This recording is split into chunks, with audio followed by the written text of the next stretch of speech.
You're still now on. All right, we're live for our second ever What If Wednesday, and our first with a featured star. And this will be the format going forward. I'm going to be quiet real quickly because we're going to keep these to 8 minutes or less. Real quickly to introduce our first guest is Matt Fisher. I'm going to let him tell everybody about who he is, and we're going to get a little bit about Matt's story here. So starting off, Matt, can you tell us about your business in 8 seconds or less? What is your pitch? I run Sports Formulator, and we do data-driven sports predictions. Okay, so Sports Formulator. And what did you do before you started Sports Formulator? I've done several things. I sat in that cube for 10 years, probably, after I got out of college. I worked in financial services and had a job in government. I think I was born an entrepreneur. I think entrepreneurs, know from a very young age is you just got a different perspective on life. Like you look for opportunities, you look to make things more efficient. You're a bit of a disruptor, and you challenge things, I would say, probably more often than the usual person, just because you think you can do something better. Just because this is it doesn't mean that's the way it's got to be. So it's something that I think is just innate in entrepreneurs, like that mindset. And like I said, I've worked to that. I started a kind of more hobby business when I was like in high school, and I wasn't able to create a legal entity to have a business. I mean, I don't really call it a real business, but what was it?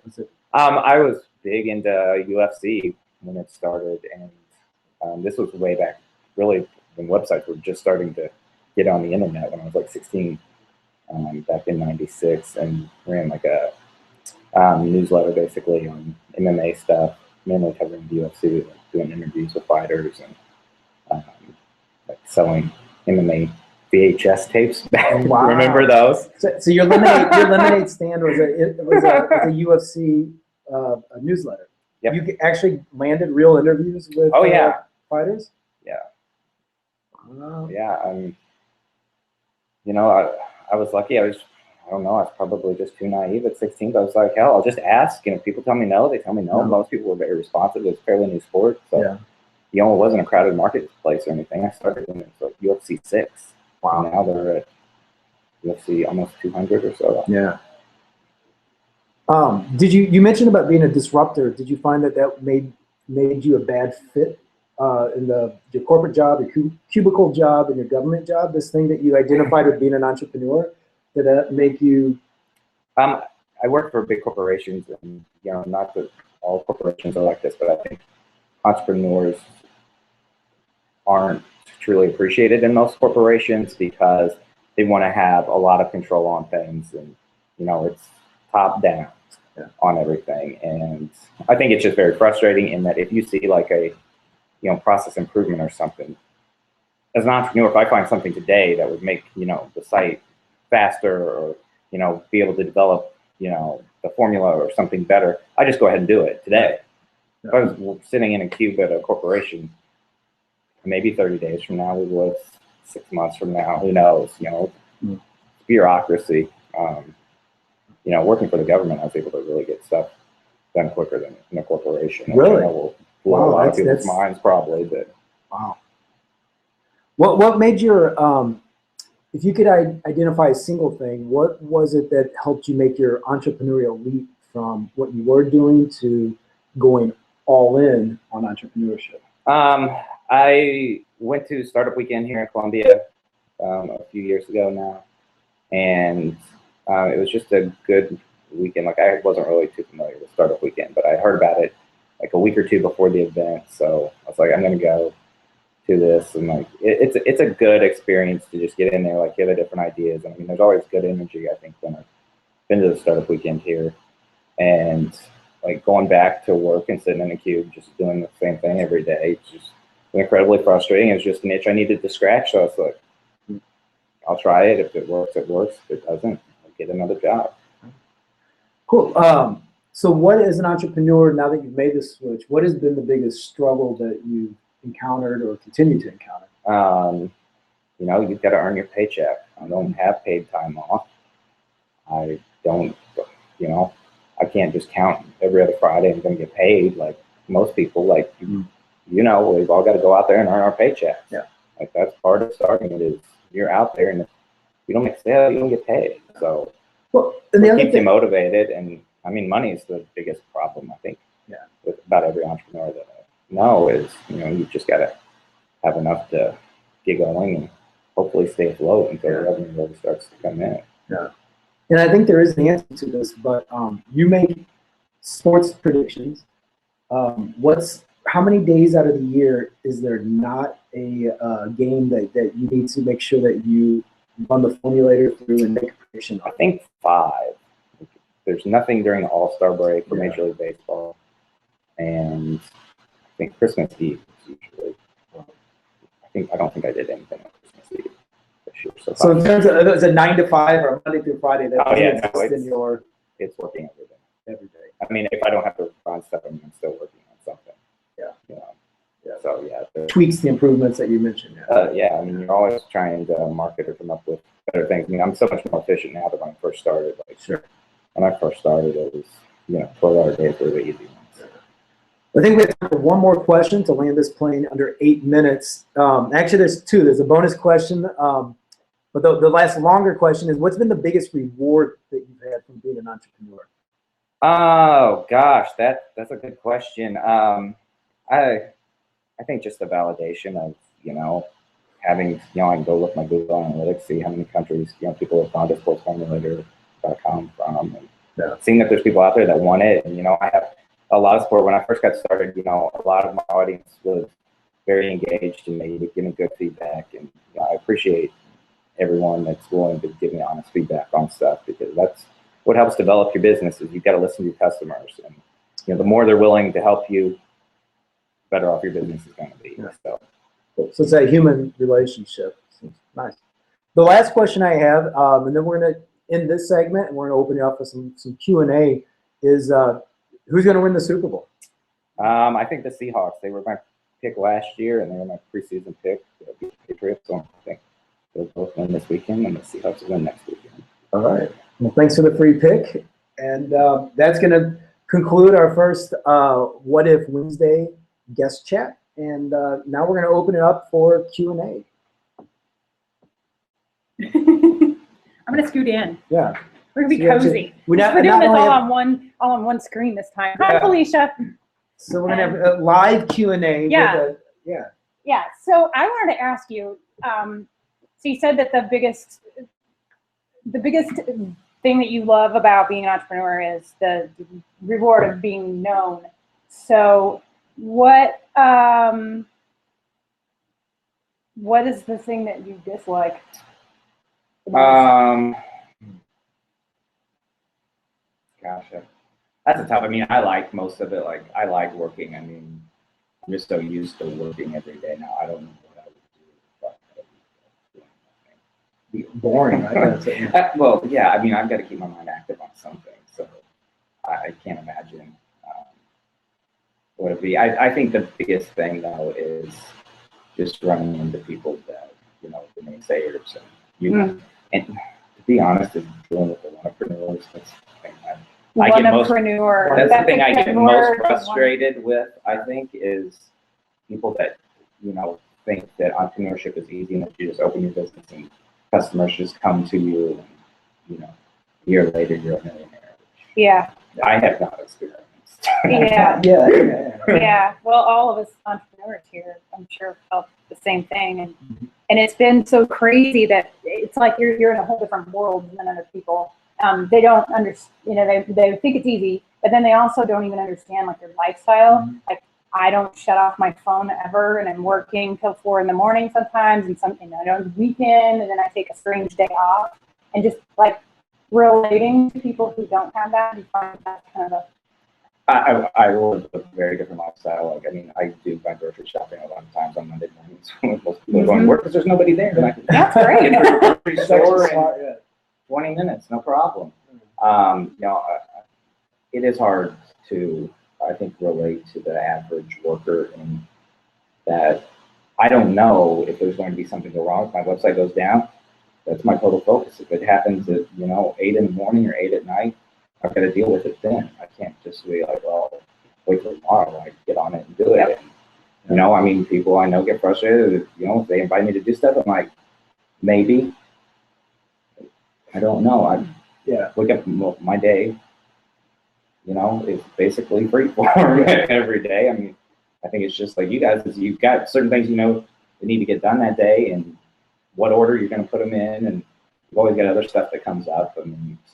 So being agile is huge. Like just being able to you're not flexible. Change Don't on even a dime. try to start a business.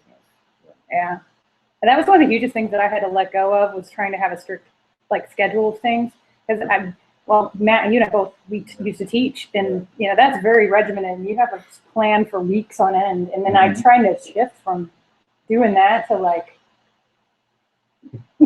I can make a list, and by 8 a.m. it's different than. That's exactly right. That's what entrepreneurship is. It's basically, being able to adapt constantly. You've got to be able to, adjust your day to whatever comes up. If I've got people that can't get logged into the website, I'm sitting there trying to troubleshoot that with them. I've got to get them the next day. I build all the web pages and everything. And I'm trying to recruit new customers, send out emails.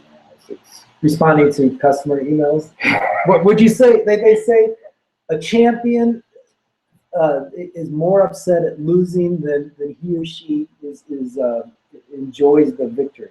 Would you say, though, that in terms of customer feedback and emails, do you get more thank you for helping me win, or F you for making me lose? I know I've been fortunate to see some of these. I get much more positive feedback than Really? negative. I get hate mail once in a while, and it sucks, or 4-letter words or whatever, but you do get positive thank you emails.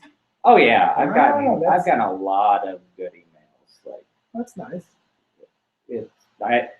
Most people they'll just complain.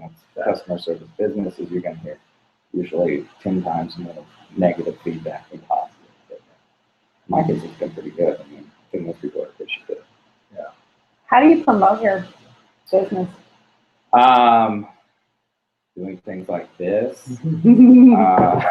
I think I know my customer. I know, what they like, where they go to get information, and I just try to get sports formulator in front of them wherever they're going to be. I think that's, the key to your marketing is you've got to know who your customer is and what they're going to do. For me, doing general advertising isn't that. I'm in more of a niche market. So I need to be very targeted with who I go after. And, I've got most people from just free advertising. That's been way more effective than pay for it. How long did it take you to figure all that out? I never started with much money, and I didn't spend a dime on marketing. And I think I've probably gotten 80,000 people to the site before I spent a dime on marketing. Wow. So, just some, your audience, and I knew that I was there. I talked to some people. Kind of about my idea to see what they thought and everything. I was like, I'll go with it. And he said, what's the worst that's going to happen? I'd much rather have done this and failed than still be working a job I'm not satisfied with. Sniffing markers. You hear that? You hear that from so many people, though. It's like, I'd rather take the risk and maybe fall on my ass than stay somewhere where I'm not happy. Yeah, it might have been much easier. I could have been in a totally different situation, if I would have had a family that needed my financial support, or me to be there and pick kids up at 3 o'clock from school or whatever. But my lifestyle is what I make it. Yeah, well, some of us had kids to pick up and still did that crazy stuff, but that's exactly it. You make your lifestyle what you want it to be. But you said earlier too, it was a great point. You said that you think you were born an entrepreneur, and so do you feel like anybody could do that, or does it just take a certain? I think it's just the entrepreneurial spirit's born in you, and some people don't recognize it right away. I think we've run into that with people here in Columbia. we always have that kind of debate: are they born or created? And I'm very much on that you're just born that way. But like I said, those just certain traits and your perspective on the world that make you, I would say, more proactive. I think most entrepreneurs are much more proactive than reactive, and that's kind of what separates us from a corporation or a huge company, and that they're just trying to more manage risk. Where we're the ones that are kind of getting out there and taking calculated risk. I mean, I don't think any of us are too crazy where we're just starting a business without any idea of what we want to do or anything. But there has been a lot about how the people who study the science behind entrepreneurs, that they do find that Monica Mehta has a great book on the entrepreneurial instinct, I would say, and they reports on what they've studied, and they find that it is about how they understand and approach risk is very different. Which, by the way, they found that I guess the same gene or characteristic that makes someone predisposed to being an entrepreneur also makes them predisposed to be interested in things like gambling or skydiving or whatever. Like, so you can start seeing these patterns with entrepreneurs that, while on the surface it looks like, oh, they just like to gamble, or they just like to skydive, or they just like to do whatever, that actually there is this common thread that they don't look at jumping out of the airplane as, oh my gosh, I'm gonna die. They realize that they could, like you're saying, this calculating risk, but I have this parachute on my back and I've taken the classes and everything else and I know how to do it. The same way an entrepreneur to non-entrepreneurs, they look at us as, oh my gosh, this person, this gal is going out there and just like running straight into an oncoming train. But we don't see it that way. We see it as, well, there are these possible outcomes, but you know what you've done to prepare for it. It's kind of the thrill and risk factor, like. But there's a thrill to it, but for myself, that's how I've always been. Is it's like having that little voice. Some people have a little voice that says, "Oh, that'd be kind of scary. Maybe I shouldn't." I have the that'd be kind of scary, but if I don't, then I'm going to totally regret that I didn't do it. Yeah. It's like a different. Which goes back to what you're saying about active, proactive, or reactive. Is I think entrepreneurs view the real risk as not taking action, where non-entrepreneurs look at it as taking the wrong action. And I think what separates most of us is we're willing to live with discomfort for a certain period of time to reach our goals. And most people aren't. They want to know what time they've got to be at work, what time to go home, when they're going to get paid, how many days off a year they're going to get. And that's fine. And we don't have the entrepreneurial spirit. That's perfect. That's a great life. But when you, like I said, I just had the itch that needed to be scratched. And do you have other entrepreneurs in your family?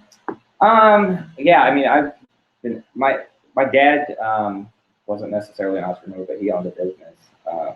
He owned a John Deere dealership.